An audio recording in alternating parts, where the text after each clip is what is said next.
منظور هسې مرګ نه ډارېږي؟ خالد خانه ته څه یې چې راکي مالیار بنده راونی په دا کښې دا سړی نه درېدی شي چې مرګ نه ډاري شي. مرګ نه رښتیا درته یې زړه درته یې کله هم نه ډارېږي او پته نشته زموږ زړه ته دا کیسې نه رسي. او زموږ په ذهن کښې یا ډېر وخت نه یوه کیسه وه چې یعنې که موږ دا چارې کړي دوې کیسې رسره کېدی شي غیر انساني چې ریاست وکړي یا بدترین تشدد روبنې کړي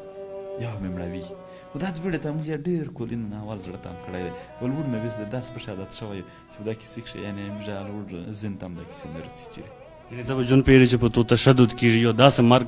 مرګ در اندازه درته کړي چې شاید کېدای شي موږ سره داسې که چیرې کېږي که چیرې کېږي دا د الله کړه دي. که چیرې کېږي د پښتون وطن د یو ښه مستقبل په خاطر باندې دا یور ژوند دی چې بار بار مې ژوندی کوي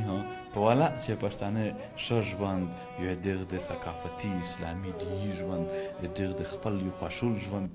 دغه پوره چې بار بار مو ته ژوند ورکوي چې دو ورکه نعمتال شه بیا په دغې بنیاد باندې چې مو ته ژوند میلاویږي ژوند نه خلق چې وي مې همیشه وي دغې پوره وي دا خو ډېره واضحه هم ده وایي مې ژوند په خپل ذهني نقشه همداسې دی